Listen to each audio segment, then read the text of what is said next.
Assalamualaikum warahmatullahi wabarakatuh. Perkenalkan, nama saya Latifah, mahasiswa PPG Batch 1 dari UIN Siber Syekh Nurjati Cirebon. Saya akan melaksanakan pembelajaran fikih di kelas 10A Mandua Balangan. Selamat menyaksikan.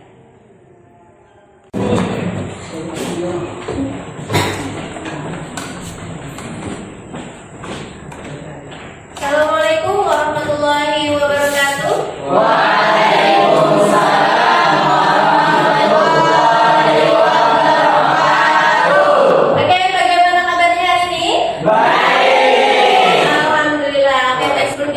Pembelajaran ini mau tes fokus dulu. Nah, kalau yang bilang selamat pagi, tepuk tangan sekali. Kalau selamat siang, 2 kali. Selamat sore, 3 kali. Selamat malam, selamat malam berarti diam. Oke. Selamat siang. Oke, selamat pagi. Selamat malam. Ahmad Fadil. Ahmad Fadili. Askia Mas Hadir. Muhammad Irfan. Nurul Hidayah. Nurul Hafizah. Oke. Selanjutnya, hari ini materi pembelajaran kita adalah tentang fikih kontemporer atau muamalah kontemporer, mencakup bank, asuransi, kemudian transaksi online dan pinjaman online. Nah, sebelumnya itu mau bertanya dulu nih. Sebenarnya kenapa sih kita harus belajar tentang hal-hal yang berkaitan dengan perekonomian? Kayak bank itu kan terkait dengan ekonomi ya. Bank, kemudian asuransi, transaksi dengan pinjaman. Kenapa ya? Karena apa? Karena berkaitan dengan kegiatan kita dalam kehidupan sehari-hari. Di sini ada nggak yang tidak berbelanja? Tidak ada ya. Atau di sini semuanya pasti orang tuanya ya. Kebanyakannya harusnya punya yang namanya rekening di bank. Apa fungsinya bank? Menyimpan uang. Nah, dalam hal ini yang kita tahu itu kebanyakannya bank itu untuk menyimpan uang ya, untuk transaksi. Nah, dalam hal ini kita akan membahas tentang hukum-hukum perbankan atau perbankan dalam bidang fikih muamalah. Nah, baik. Untuk lebih jelasnya, silahkan Ibu akan memutarkan video tentang perbedaan antara bank konvensional dan bank syariah ya. Oke. Baik, selanjutnya sekali Indonesia dikenal dengan negara yang umat muslim terbanyak di dunia.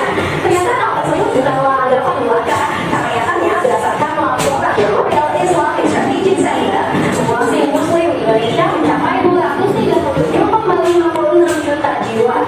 Jumlah tersebut setara dengan 86,7% penduduk di dalam negeri.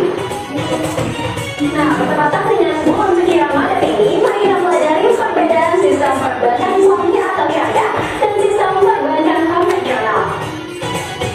Keduanya pasti sudah tidak asing di telinga kita dan mungkin sebagian besar masyarakat tanah air telah menjadi nasabah dari kedua bank tersebut. Lantas, apa sih perbedaan kedua sistem perbankan tadi? Perbedaan pertama ada pada prinsip pelaksanaannya. Prinsip pelaksanaan pada bank konvensional umumnya mengacu pada peraturan nasional dan juga peraturan internasional berdasarkan hukum yang berlaku. Sementara itu, pada perbankan syariah, prinsipnya secara umum mengacu kepada hukum Islam, yakni mengacu pada Al-Quran, hadis, dan juga fatwa ulama. Oke, nah untuk yang bagian pertama tadi ya, prinsip ya. Nah, dalam prinsipnya, apa tadi perbedaannya? Yang pertama, kalau bank konvensional apa?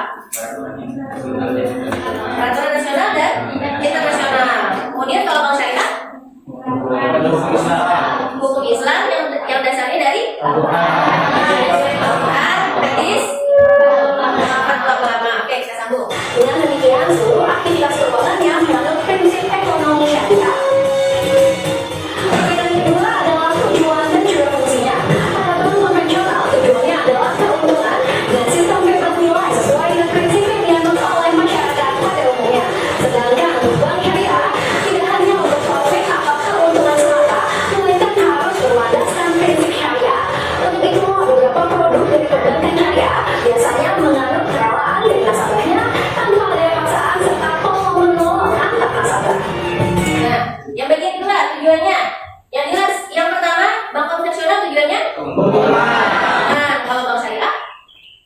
berlandaskan tolong menolong, kemudian apa lagi tadi? Tanpa paksaan, ada unsur kerelaan, ya. Jadi yang dikejar bukan hanya semata-mata profit atau keuntungan. Lanjut. Ketiga adalah sistem operasionalnya.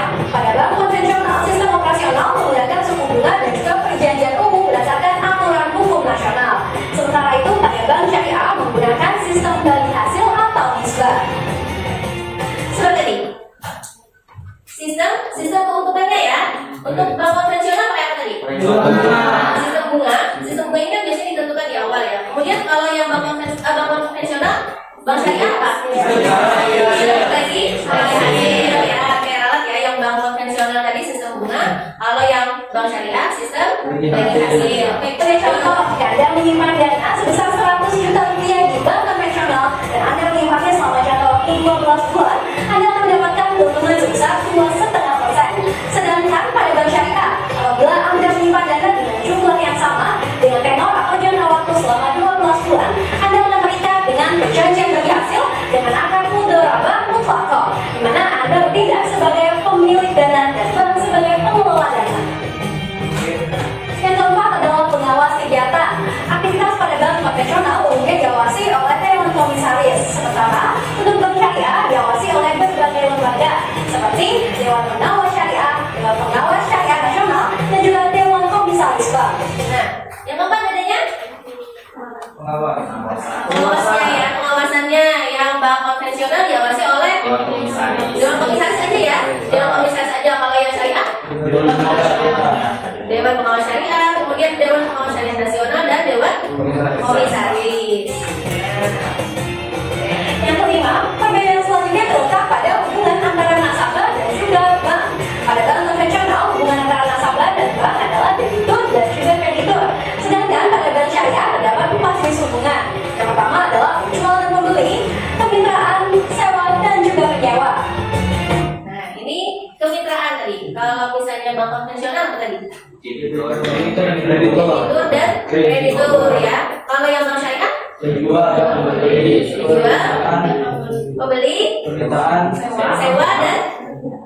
sewa dan penyewa ya, sama ya. Oke. Lanjut. Yang terakhir adalah pengelolaan dana.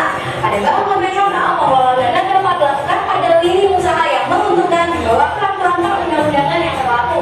Namun pada bank syariah, pengelolaan dana harus berdasarkan pada aturan Islam, di mana pengelolaan dana tidak boleh dilakukan pada bidang usaha yang bertentangan dengan nilai atau aturan Islam. Sebagai Oke. Jadi dalam bagian usahanya ya, yang pendanaan usaha, kalau misalnya bank konvensional, mereka kan ada yang namanya sistem pinjaman biasanya ya. Nah, untuk atau misalnya modal usaha. Kalau misalnya bank konvensional, dia memberikan pinjaman kepada usaha apa saja tanpa terkecuali ya. Yang penting mencukupi syarat dan ketentuan yang mereka berlakukan. Contohnya, ada orang mau buka usaha karaoke. Misalnya KPR atau program pembiayaan lain yang ada syariahnya. Asuransi juga ada syariahnya. Nah, apa sih bedanya asuransi syariah sama konvensional? Mari kita simak pesan di video kita kali ini. Asuransi syariah ada untuk asuransi jiwa, kesehatan, maupun asuransi hidup lain. Sama seperti asuransi pada umumnya, asuransi syariah diperlukan produk yang ditujukan untuk memitigasi risiko di saat kita mengalami musibah atau memastikan keluarga kita yang tercinta untuk bisa melanjutkan hidup di saat kepala keluarganya sudah kehilangan kemampuan untuk mencari nafkah. Perbedaan pertama asuransi syariah atau konvensional ada pada konsep. Kalau asuransi konvensional konsepnya adalah risk transfer atau transfer risiko. Sementara asuransi syariah memiliki konsep risk sharing atau bisa juga disebut sebagai tol menol. Jadi nasabah asuransi syariah akan menanggung risiko satu sama lain dengan menghibahkan sebagian dana iuran yang nanti disebut dengan istilah dana tabaruk. Kedudukan perusahaan asuransi di asuransi syariah adalah sebagai pemegang amanah sekaligus pengelola dana tabaruk yang nanti akan diberikan upah. Terus selain konsepnya beda, akadnya juga beda ya guys. Kalau di syariah kan tadi akadnya adalah tabaruk, yaitu tolong menolong. Tapi kalau akad peserta ke perusahaan asuransi adalah wakalah pinjam atau akad mewakilkan dengan upah. Selanjutnya soal penyimpanan. Kalau di asuransi konvensional, dana yang dipakai untuk membayar rent akan disimpan di rekening perusahaan asuransi. Tapi kalau di asuransi syariah, ada yang namanya dana tabaruk yang punya rekening tersendiri dan itu terpisah dari rekening milik perusahaan. Kok beda ya? Karena pada dasarnya rekening yang kamu bayarkan bakal jadi milik perusahaan asuransi. Tidak ada surplus underwriting. Dalam asuransi syariah ada istilah namanya surplus underwriting atau istilah gampang surplus dana tabaruk. Surplus ini kadang ada, kadang enggak. Sebenarnya gini, misalnya sebuah perusahaan asuransi berhasil dapat total premi 100 miliar, sedangkan dana yang terpakai buat klaim adalah 70 miliar, berarti masih ada kan sisa 30 miliar. Kalau di asuransi konvensional, surplus ini bisa dilihat perusahaan, tapi nggak demikian di asuransi syariah. Dalam asuransi syariah, surplus ini akan diberikan ke seluruh peserta yang memenuhi syarat. Sebagian lagi bakal disimpan sebagai dana cadangan dan dana baru, dan sebagian lagi baru deh buat perusahaan asuransinya. Kalau kita sama sekali nggak pernah melakukan klaim dalam periode tertentu dan kepesertaan asuransi kita juga sudah lebih dari 1 tahun, ya saya kira bisa dapat dari surplus dana tersebut. Next, soal investasi, biasanya di asuransi unit-link ya. Kalau misalnya di asuransi konvensional, dana peserta bisa ditaruh di instrumen investasi manapun sesuai dengan kebijakan perusahaan asuransinya. Tapi nggak demikian di asuransi syariah. Instrumen investasi di asuransi syariah hanya boleh di instrumen yang memang sesuai dengan standar syariat Islam. Lalu ada juga perbedaan dari soal aspek pengawasan. Ada pihak lain yang dilibatkan sebagai pengawas khusus dalam kegiatan asuransi syariah. Mereka adalah Dewan Pengawas Syariah atau DPS yang bertanggung jawab ke Majelis Ulama Indonesia. Nah, di asuransi konvensional gimana? Gak ada pastinya pengawas khusus seperti di asuransi syariah. Namun pada prinsipnya, baik asuransi konvensional atau syariah, semuanya wajib terdaftar dan harus nurut sama peraturan OJK atau Otoritas Jasa Keuangan. Selanjutnya ada fitur wakaf. Fitur wakaf ini cuma ada di asuransi syariah ya. Ini adalah wakaf yang terkumpul akan dikelola oleh lembaga pengelola wakaf dan dimanfaatkan untuk kegiatan-kegiatan produktif yang bertujuan untuk kesejahteraan masyarakat. Jadi dengan memiliki polis asuransi syariah, kamu sama saja sudah berpartisipasi dalam tindakan mereka. Nah yang terakhir ini adalah soal klausul bunuh diri. Apakah jika seseorang bertanggung di asuransi jiwa tewas bunuh diri, uang pertanggungannya bisa cair? Bisa, tapi Nah, kayak itu tadi masalah asuransi ya. Jadi kan memang ada perbedaan antara asuransi konvensional dengan asuransi syariah. Kalau yang konvensional tadi, perusahaan yang memegang yang mengelola dana ya, kemudian yang lebih mudahnya kalau misalnya ada profit atau ada kelebihan dana, kalau misalnya sudah jatuh tempo ada kelebihan dana dari dana yang harus dikembalikan kepada nasabah ya. Nah ini nanti akan menjadi hak perusahaan. Ya kalau yang syariah tadi apa? Kalau misalnya ada dana lebih, ya itu akan dibagikan kepada nasabah-nasabah yang mendaftarkan asuransi syariah. Dan sistemnya tadi sistem kayak berbagi ya, tolong menolong. Kalau misalnya ada orang lain yang terkena musibah, maka keuangan dari orang yang mendaftarkan di asuransi syariah itu yang lain diputar duitnya, ibaratnya itu urunan buat urunan bahasa belajar pengumpulan ya untuk menanggung resiko atau misalnya musibah yang dialami oleh seseorang yang mendaftar sebagai anggota atau nasabah dari asuransi syariah tadi. Nah yang ketiga materinya tentang transaksi online. Ini kayaknya lebih menarik nih buat kalian nih. Belanja online sudah menjadi hal yang biasa sekarang. Ada yang suka beli di Facebook, di Instagram, di Shopee, Tokopedia, Zalora, dan lain-lain. Tapi banyak yang mengira kalau tempat-tempat itu semuanya namanya online shop. Toko-toko di Instagram dan Facebook itu baru namanya online shop. Tokopedia dan Shopee itu namanya marketplace. Lalu Zalora itu namanya e-commerce. Jadi beda-beda namanya. Nggak ngerti apa bedanya? Kita bahas. Jadi stay tune.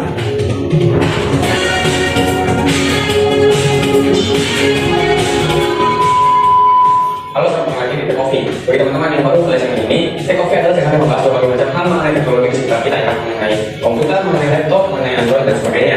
Tutorial, trik, tips, dan juga info-info seperti ini.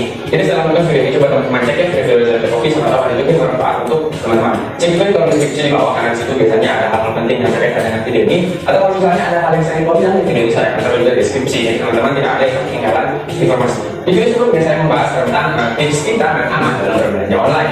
Di video ini saya akan membahas perbedaan dari online shop, marketplace, dan juga e-commerce. Jangan lupa juga cek video sebelumnya ya. Jadi lanjut. Oke, yang pertama online shop atau sering singkat all shop ya. Yang masuk kategori online shop ini adalah orang-orang atau toko yang jualan di sosmed kayak di Instagram, Facebook, ataupun grup-grup jual beli itu ya. Biasanya dikelola oleh perorangan atau kelompok yang kecil, gede-gede banget. Jadi itu ya intinya orang atau toko yang jualan di sosmed itu online shop. Tokopedia, Shopee, Lazada, Bukalapak dan sebagainya itu namanya marketplace. Kalau kita translate marketplace itu artinya pasar. Sebuah tempat berkumpulnya antara pembeli dan penjual. Jadi cuma tempatnya aja. Jadi marketplace itu bukan yang jualan, jadi dia itu cuma tempatnya aja, cuma menyediakan tempat. Marketplace ini juga bisa dibilang perantara yang mempertemukan pembeli dan penjual. Jadi menyediakan tempat dan juga menjadi perantara transaksi pembayaran antara pembeli dan penjual. Jadi kita ambil contoh misalnya Shopee ya. Shopee kan yang paling ramai sekarang. Menyediakan tempat kan. Jadi Shopee menyediakan situ terserah siapa aja boleh buka toko, siapa aja boleh berjualan gratis kan. Nah lalu ada orang yang mencari barang buka Shopee, nyari barang di situ akan ada ketemu barang-barang yang dijual oleh berbagai macam toko kan. Jadi itu menjadi tempatnya. Lalu menjadi perantara transaksi pembayaran itu bisa Misalnya kita udah ketemu barang, kita mau beli nih, kita udah check out, kita udah pesan, nah lalu uang kita akan transfer nggak langsung ke penjualnya, jadi ditahan dulu ke pihak Shopee, ya langsung itu ke rekening Shopee-nya dulu. Nah kalau barang udah sampai ke kita, baru dari Shopee dikasih ke penjual aslinya. Makanya kalau misalnya ada barang yang tidak sesuai itu bisa ditipu misalnya, uangnya kita bisa minta lagi karena uangnya masih ada di Shopee dulu ke penjualnya gitu. Jadi menjadi perantara transaksi pembayaran begitu. Jadi marketplace itu tidak menjual produk sendiri, jadi mereka hanya menyediakan tempat dan menjadi perantara. Buka toko atau berjualan di marketplace itu ya di Shopee, Tokopedia dan sebagainya itu gratis dan juga tidak ada potongan-potongan segala macam. Makanya sekarang banyak yang jualan di marketplace itu. Nah, lalu yang ketiga e-commerce. E-commerce ini adalah orang atau toko yang jualan di website atau situs sendiri-sendiri. Jadi misalnya saya nih, teman-teman kalau mau beli barang saya harus ke misalnya kamidaya.com, bukan di Facebook atau IG, itu namanya online shop. Kalau ini kan e-commerce namanya. Semua produk yang ada di website e-commerce ini produk-produk yang dimiliki oleh pemilik situs tersebut. Enggak kayak marketplace ya, kayak Tokopedia atau Shopee itu. Di dalam kan ada berbagai macam toko, ada berbagai macam orang yang jualan. Nah kalau di website e-commerce ini barang-barangnya itu cuma dijual oleh pemilik website tersebut, nggak ada orang lain yang berjualan di situ. Nah lalu e-commerce ini biasanya dia itu awalnya online shop yang habis itu udah besar, yaitu kayak tim besar.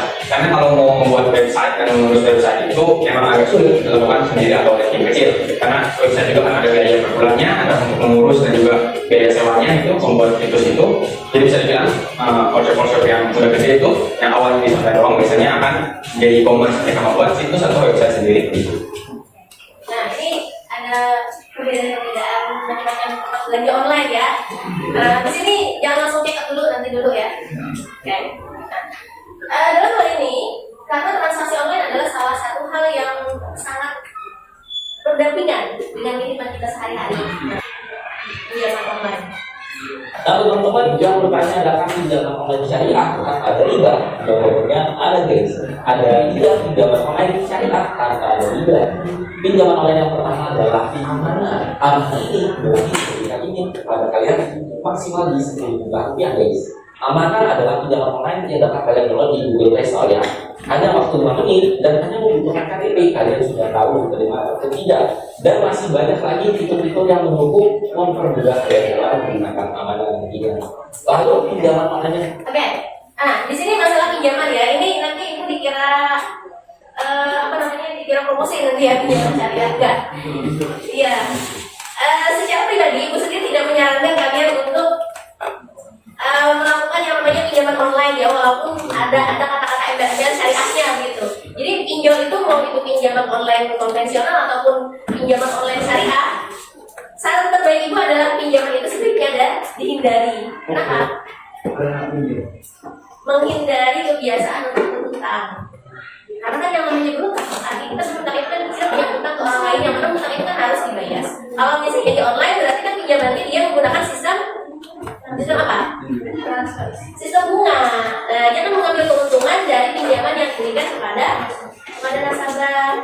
Ya, jadi makanya pinjaman online konvensional itu sebenarnya sama aja kayak orang pinjam di bank ya, kayak orang pinjam di bank. Tapi bedanya, biasanya pinjaman online ini dia tidak seribet untuk mengurus pembiayaan di bank-bank konvensional. Dia lebih mudah, tapi biasanya bunganya lebih tinggi, lebih mencekik ya. Kemudian dengan pinjaman online syariah gitu, walaupun ada embel-embel syariahnya, walaupun ada katanya mereka tidak menerapkan sistem bunga, ya, tapi tetap saja akan ada yang namanya biaya-biaya administrasi atau misalnya denda keterlambatan gitu ya. Karena kalau nggak ada denda buat yang terlambat bayar, ya mungkin orang akan ya udah dilambat-lambatin aja bayar utangnya, atau nggak ada denda juga ya. Nah itu adalah salah satu aturan dari mereka. Sampai di sini kita akan melakukan studi kasus di masing-masing pembahasan tadi, bank konvensional dan bank syariah. Kemudian yang kedua ada asuransi, yang ketiga ada transaksi online, kemudian yang keempat ada pinjaman online. Ibu mau kalian membagi diri menjadi 4 kelompok. Oke, silakan langsung mengelompokkan diri. Silakan kalian diskusikan. Silakan diskusikan dan tulis jawaban kalian di kertas yang sudah Ibu sediakan. Kemudian nanti salah satu dari kalian silakan dipresentasikan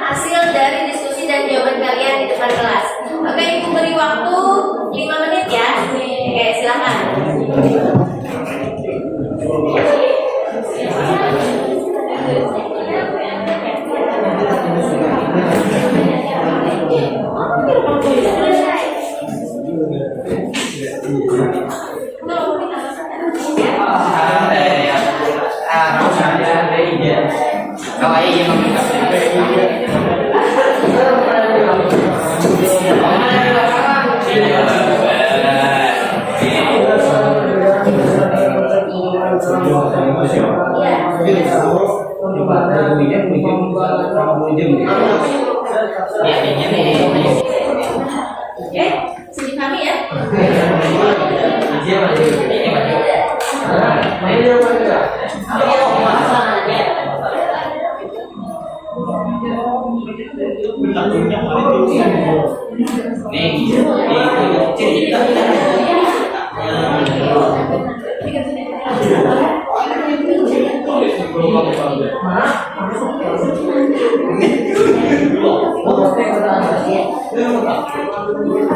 Oke, bisa sini ya.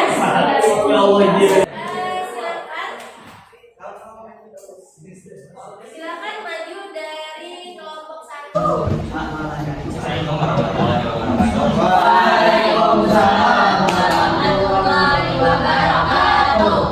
Kami dari kelompok 1 Menyampaikan. menyampaikan hasil diskusi kami antara bank syariah dan bank konvensional. Jadi di suatu kasus ada seorang pengusaha itu atasan seorang pengusaha di Kabupaten Merangi yang memiliki pilihan untuk menyimpan uang yang dibayar Islam, yaitu bank A adalah bank konvensional menawarkan bunga 20% per tahun, yang kedua dan kedua bank B yaitu bank syariah yang menawarkan sistem bagi hasil dengan perkiraan nisbah 60 bagi 40 atau 60% untuk nasabah, 40% untuk bank dari keuntungan yang diperoleh. Nah, pertanyaannya adalah satu, jelaskan perbedaan mendasar antara konsep keuntungan dalam bank konvensional dan bank syariah. Jadi, bank konvensional mendapatkan keuntungan dari bunga, sedangkan bank syariah dari bagi hasil. Yang kedua, mengapa bunga dalam konvensional yang beribadah dalam perspektif Islam? Karena bunganya akan riba, karena merupakan tambahan yang ditetapkan pada awal perjanjian pinjaman. Ketiga, bagaimana sistem bagi hasil dalam bank syariah bekerja? Jelaskan dengan contoh. Bank dan nasabah berbagi keuntungan sesuai dengan yang disepakati. 4. Jika pasangan adalah seorang muslim yang taat, manakah yang sebaiknya dia pilih? Jelaskan alasan. Yang pasti, beliau lebih baik memilih bank syariah sesuai dengan prinsip Islam. Oke, terima kasih kepada kelompok 1. Selanjutnya kelompok 2 tentang asuransi syariah dan asuransi konvensional. Silakan perwakilan dari kelompok 2 maju. Assalamualaikum warahmatullahi wabarakatuh. Waalaikumsalam warahmatullahi wabarakatuh. Kami dari kelompok 2 menyampaikan hasil diskusi kami mengenai memilih asuransi yang sesuai syariah. Dengan studi kasus, keluarga Ibu Aminah ingin memiliki asuransi kesehatan. Mereka mempertimbangkan dua pilihan. Satu, asuransi konvensional atau asuransi konvensional. Premi tetap sebesar 400.000 per bulan. Jika tidak ada klaim, sebagai premi dikembalikan di akhir periode. Yang kedua, asuransi D atau syariah. Kontribusi atau milik premi 450.000 per bulan. Dana dikelola sesuai prinsip syariah. Jika ada klaim, peserta lain saling membantu. Jika ada sisa dana akan dikembalikan kepada peserta. Pertanyaannya, satu, jelaskan perbedaan dasar antara dana kerja asuransi konvensional dan asuransi syariah. Jawabannya, asuransi konvensional bertransfer resiko, sedangkan asuransi syariah berbagi resiko atau ta'awun. Pertanyaan kedua, mengapa asuransi konvensional dianggap manfaat negara atau tidak? Tidak penjelasan. Jawabannya, karena tidak kepastian tentang penyedia resiko dan jumlah klaim. Pertanyaan ketiga, bagaimana prinsip ta'awun atau tolong menolong diberikan dalam asuransi syariah? Jawabannya, peserta saling berbagi dengan merupakan bagian yang kontribusi untuk membayar klaim peserta lain. Pertanyaan keempat, ketika Ibu Aminah dan keluarganya ingin memilih asuransi yang sesuai dengan prinsip Islam, asuransi mana yang sebaiknya mereka pilih? Jelaskan alasan. Jawabannya, asuransi syariah karena sesuai dengan prinsip Islam. Baik, oke. Terima kasih kelompok 2.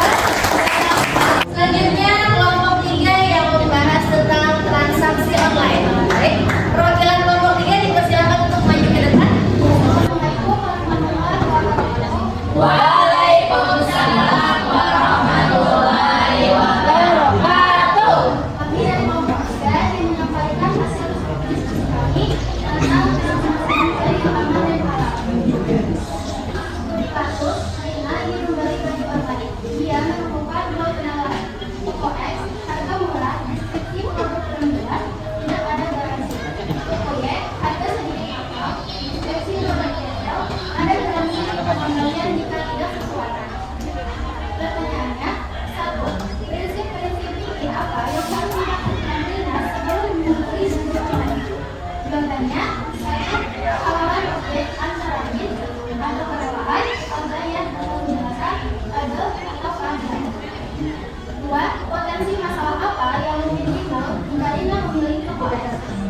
kaitkan dengan konsep garam. Jawabannya listrik atau yang tidak bebas atau garam. 3. Bagaimana caranya memastikan transaksi online-nya sesuai dengan prinsip antara atau kelewaan? Jawabannya dengan membaca deskripsi produk dengan cermat, menanyakan detail, dan memilih kedua terpercaya. 4. Toko mana yang sebaiknya dibeli Rina? Jelaskan alasanmu. Toko Y, karena lebih jelas dan ada garansi. Terima kasih. Oke, terima kasih untuk kelompok 3. Jadi yang terakhir kelompok 4 tentang pinjaman online konvensional dan pinjaman online syariah. Dipersilakan berkoordinasi mengenai